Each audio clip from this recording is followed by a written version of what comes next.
오늘부터 전도서를 보게 됩니다. 전도서는 모두 12장으로 구성되어 있는데요. 1장부터 6장은 해 아래에서의 삶, 그리고 7장부터 12장은 해 위를 구하는 삶에 대해서 기록하고 있습니다. 그러니까 해 아래와 해 위의 삶을 구분해서 전도서를 기록해 두고 있다는 겁니다. 그렇다면 이 전도서의 저자가 누구인지 궁금한데요. 전도서 1장 1절에 보시면 그 저자가 누구인지 기록하고 있습니다. 먼저 1절의 말씀을 보겠습니다. 다윗의 아들 예루살렘 왕 전도자의 말씀이라. 전도서의 저자가 누구냐면 다윗의 아들 예루살렘의 왕 전도자입니다. 다윗의 아들 가운데 예루살렘의 왕, 이스라엘의 왕이라고 한다면 당연 누군가요? 솔로몬이죠, 솔로몬. 원래 다윗의 첫째 아들이었던 암논이 왕이 되어야 했지만 불미스러운 사건으로 인해 다른 형제에게 제거당합니다. 많은 일들이 지나간 후 결국 다윗의 아들들 가운데 솔로몬이 이스라엘의 왕으로 세워지게 되는데요. 전도서 1장 1절에서 말하는 다윗의 아들 예루살렘의 왕이라고 하는 것은 분명 솔로몬을 이야기하는 거라고 할 수 있습니다. 실제로도 많은 사람들은 솔로몬이 전도서의 저자라고 말하죠. 그런데 여기에 어떤 사람들이 문제를 제기합니다. 어떤 거냐면 솔로몬이 썼다고 하는 잠언을 보면요. 1장 1절에 그 저자를 명확하게 기록합니다. 잠언 1장 1절을 볼까요? 다윗의 아들 이스라엘 왕 솔로몬의 잠언이라고 이야기합니다. 그런데 오늘 말씀 전도서 1장 1절은 솔로몬이라고 하지 않고 전도자의 말씀이라고 말씀하는 거예요. 그러니까 사람들 생각에 솔로몬이 전도서를 썼다면 왜 잠언에서처럼 다윗의 아들 예루살렘의 왕 솔로몬의 전도서라라고 쓰지 않았는가? 혹시 저자가 다른 건 아닌가? 근데 여러분 전도서를 읽다 보면요. 전도서의 저자가 솔로몬이라고 추정할 만한 이야기가 많이 나옵니다. 1장 12절에서 13절을 보면요. 나 전도자는 예루살렘에서 이스라엘 왕이 되어 마음을 다하며 지혜를 써서 하늘 아래에서 행하는 모든 일을 연구하며 살핀즉. 예루살렘에서 이스라엘 왕이 되어 지혜를 썼다라고 하는 거죠. 여러분 성경에서 지혜라고 한다면 당연히 솔로몬을 가리킵니다. 그 근거를 열왕기상 4장에서 볼 수 있는데요. 4장 29절 30절의 말씀을 보겠습니다. 하나님이 솔로몬에게 지혜와 총명을 심히 많이 주시고 또 넓은 마음을 주시되 바닷가에 모래같이 하시니 솔로몬의 지혜가 동쪽 모든 사람의 지혜와 애굽의 모든 지혜보다 뛰어난지라. 하나님이 솔로몬에게 지혜를 주셨는데 심히 많이 주셨고 그 지혜가 모든 사람의 지혜와 애굽의 모든 지혜보다 뛰어났다라고 표현합니다. 그리고 그 지혜가 얼마나 대단한지 모든 나라가 지혜로운 솔로몬의 이름을 알았고 그 지혜를 듣기 위해 모든 나라 모든 왕들이 솔로몬에게 사람을 보내었다고 표현하죠. 이러한 이야기들을 보았을 때 성경에서 지혜라고 한다면 당연히 솔로몬이 떠오르는 게 당연합니다. 그렇기에 전도서의 저자가 이스라엘의 왕이 되어 지혜를 썼다라고 하는 표현은 당연히 솔로몬을 떠오르게 하죠. 게다가 여러분 전도서의 저자가 솔로몬이라고 추정할 수 있는 게 한 가지 더 있는데요. 전도서 2장 4절에 보시면 나의 사업을 크게 하였노라 내가 나를 위하여 집들을 짓고 포도원을 일구며 라고 기록하는데 여기서 사업을 크게 했다라는 말 또한 솔로몬을 떠올리게 합니다. 솔로몬 때 이스라엘이 많은 재물을 모았기 때문에 그에 근거한 말이라고 할 수 있어요.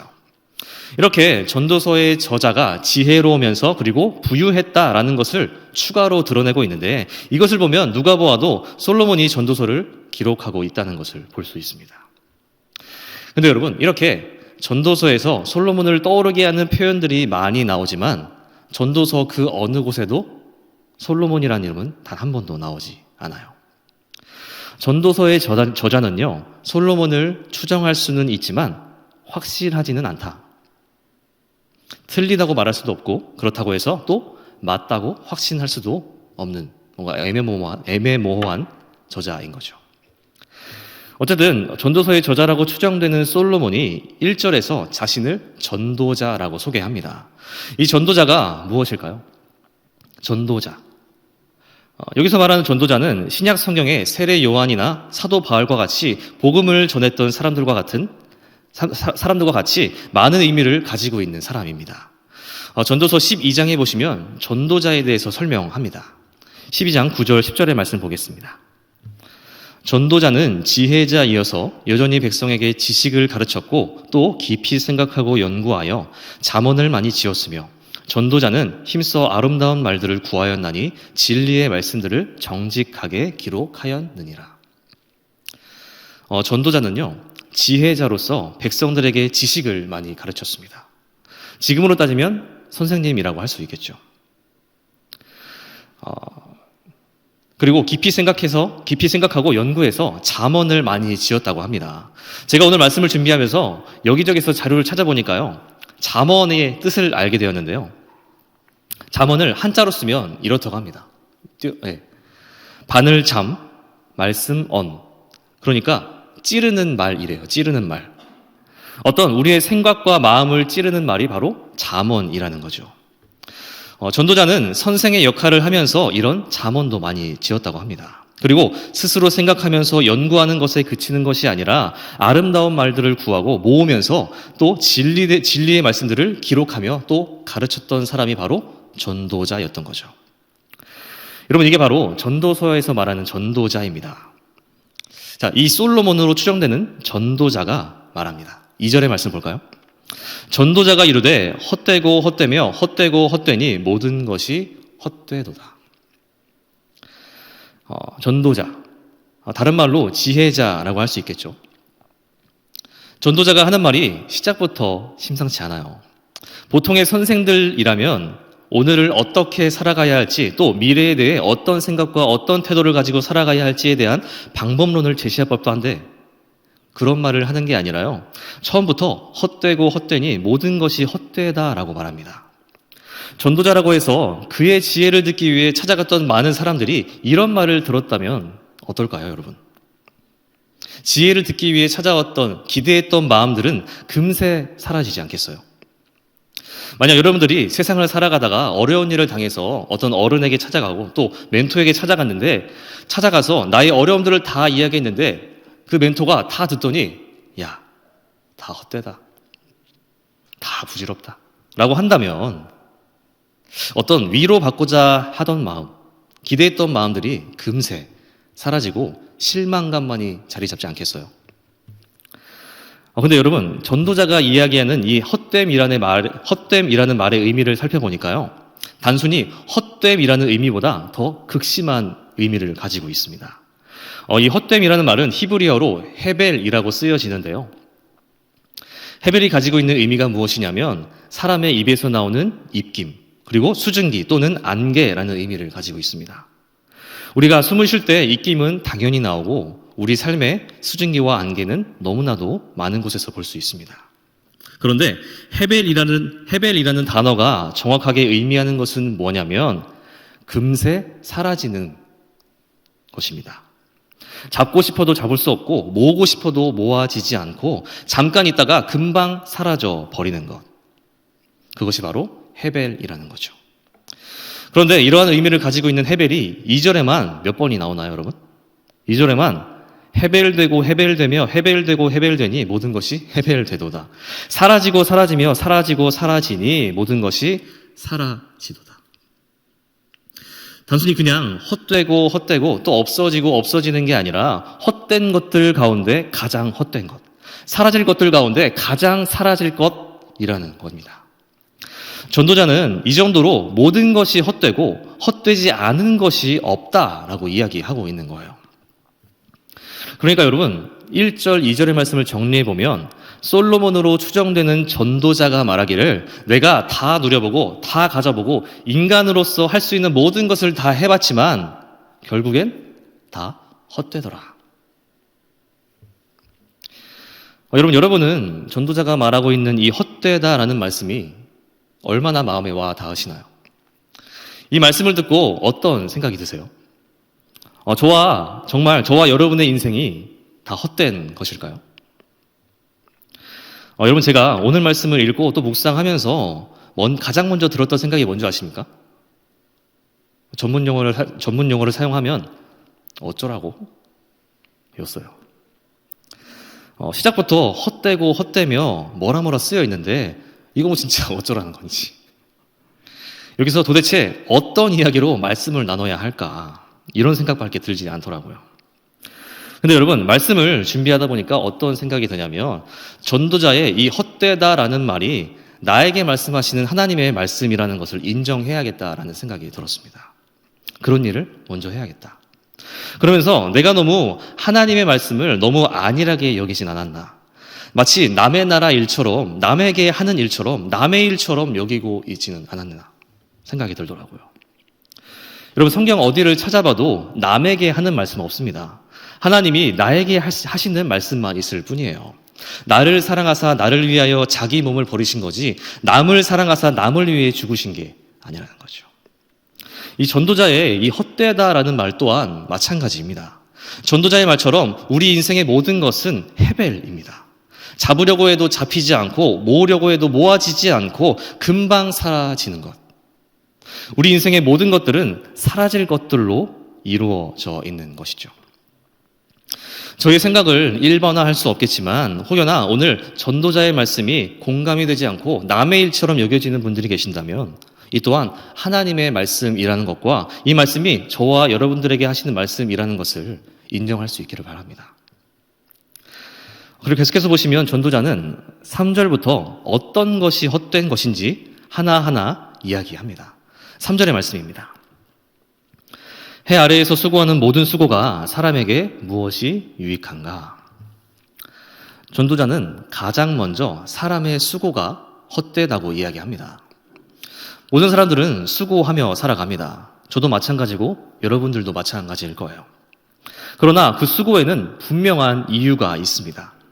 왜 수고하십니까, 여러분? 유익이 있기 때문이죠.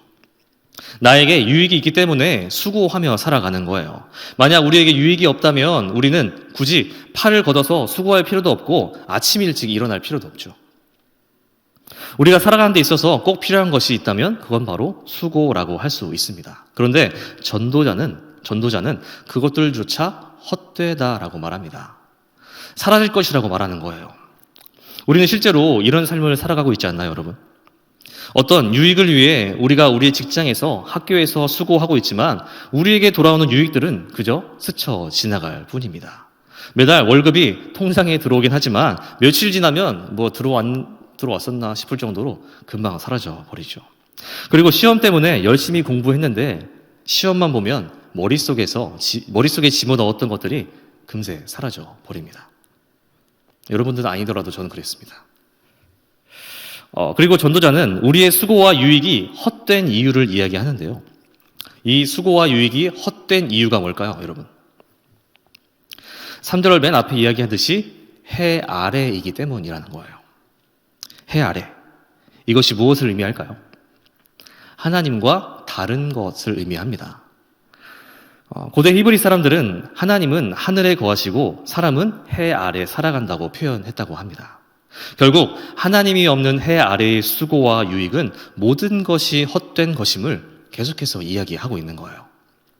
이렇게 사람의 수고와 유익이 아무런 의미가 없다고 말하는 전도자는 계속해서 인생에 대한 이야기로 넘어갑니다. 4절의 말씀입니다. 한 세대는 가고 한 세대는 오되 땅은 영원히 있도다. 세대가 가고 또 온다고 이야기합니다. 한 세대는 보통 30년을 이야기하죠. 여기서 30년의 세월이 오면 또 가고 그 세대가 가면 또 오게 된다는 반복적인 의미를 담고 있습니다. 여러분, 저와 여러분이 있는 자리에서 열심히 살아내고 가지고 있던 목표들을 이루어서 가고 싶은 학교, 가고 싶었던 직장에 들어간다 해도 30년, 60년, 90년이 지나면 땅과 건물은 남아있을 수 있지만 분명히 그곳에서 열심히 일했던, 열심히 수고했던 저와 여러분들은 그 자리에 없겠죠. 전도자는 나의 과거, 현재, 미래뿐만이 아니라 모든 인생이 헛되다라고 사라진다라고 말하고 있는 겁니다. 5절에서 7절 말씀입니다. 해는 뜨고 해는 지되 그 떴던 곳으로 빨리 돌아가고 바람은 남으로 불다가 북으로 돌아가며 이리 돌며 저리 돌아 바람은 그 불던 곳으로 돌아가고 모든 강물은 다 바다로 흐르되 바다를 채우지 못하며 강물은 어느 곳으로 흐르든지 그리로 연하여 흐르느니라. 전도자는 이번에는 자연 현상에 대해서 이야기합니다. 그 중에서도 태양과 바람과 강물을 비유로 헛됨을 말합니다. 먼저 태양의 모습은 그 모양이 아름답고 웅장해 보일 때가 있습니다. 새해가 되면 사람들은 해돋이를 보면서 소원을 빌겠다며 많은 명소들을 찾아가죠. 그러나 그것도 잠시일 뿐이라는 겁니다. 그렇게 웅장하고 아름다웠던 해조차도 길지 않은 시간이 지나면 자신의 자리로 금세 사라져 버린다. 바람도 마찬가지입니다. 더운 날 그늘 밑에서 바람은 더위를 식혀주죠. 그러나 그것도 잠시. 어디서 온지도 모르는 강물은 흐르고 흘러서 바다로 흘러가지만 바다의 그 어느 것도 일부분도 채우지 못하고 사라져 버립니다. 자연도 그렇게 결국 사라지는데 그것이 반복되죠. 생겨나고 사라지는. 사람의 일생 또한 이와 마찬가지일 것입니다.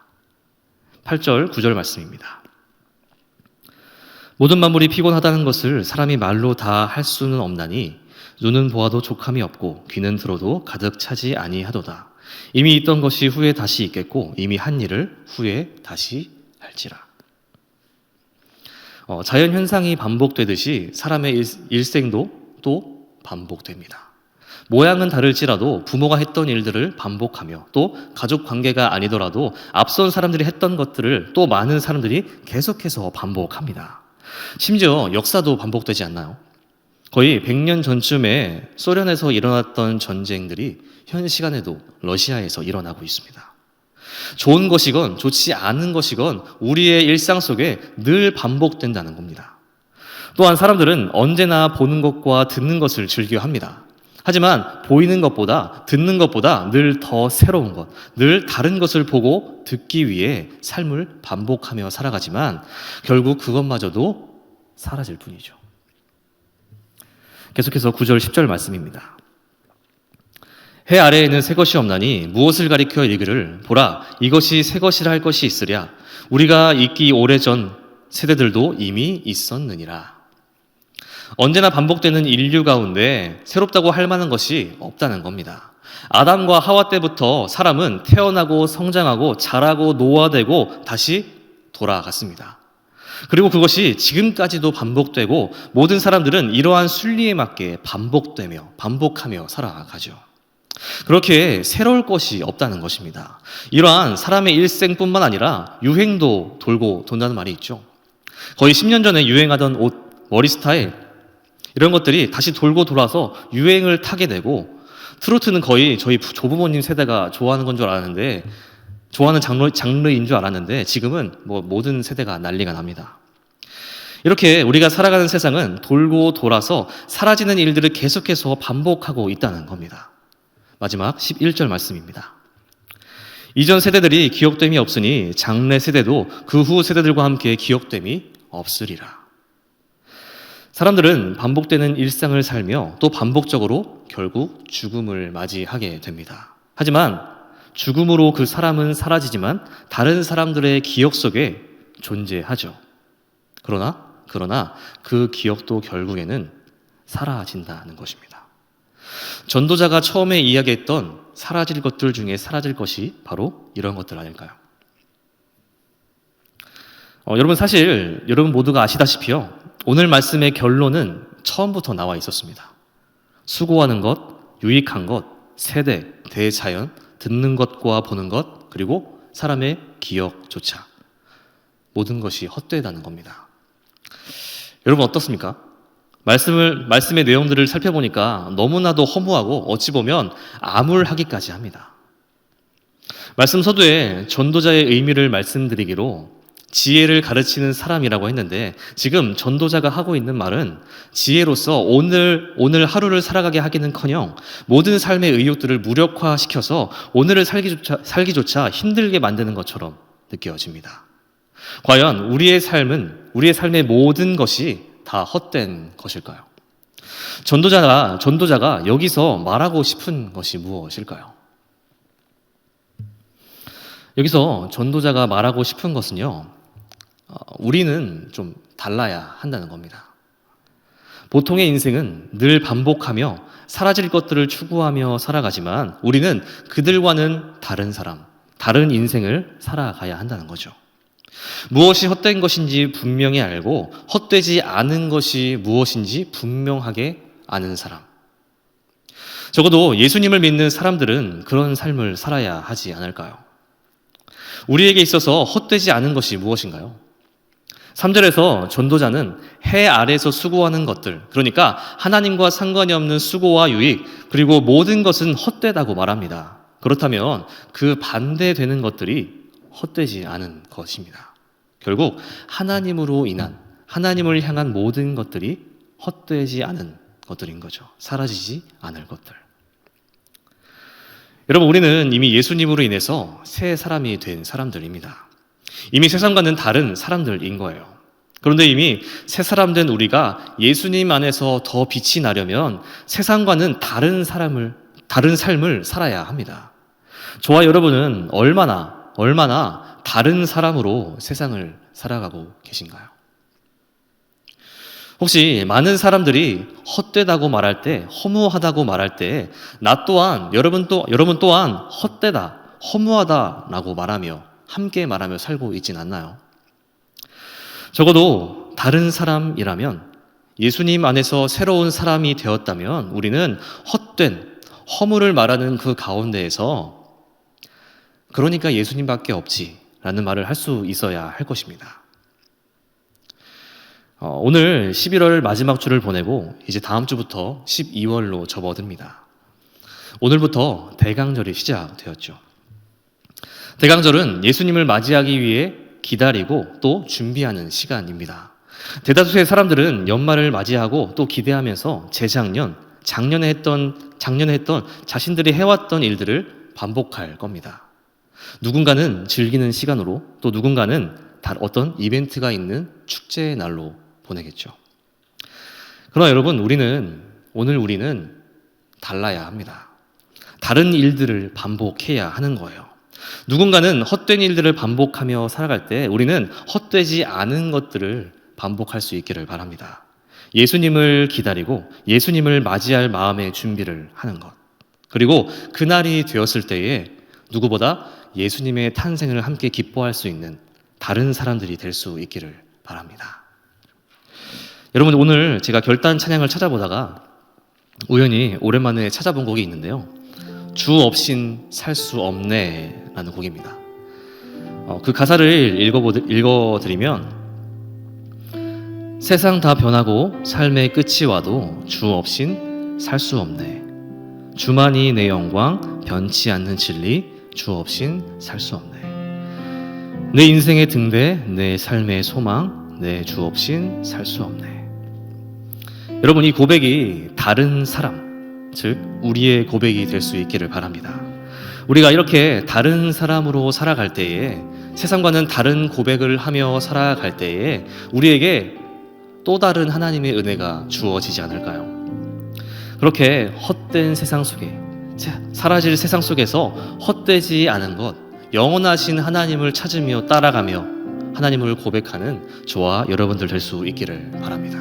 함께 기도하겠습니다.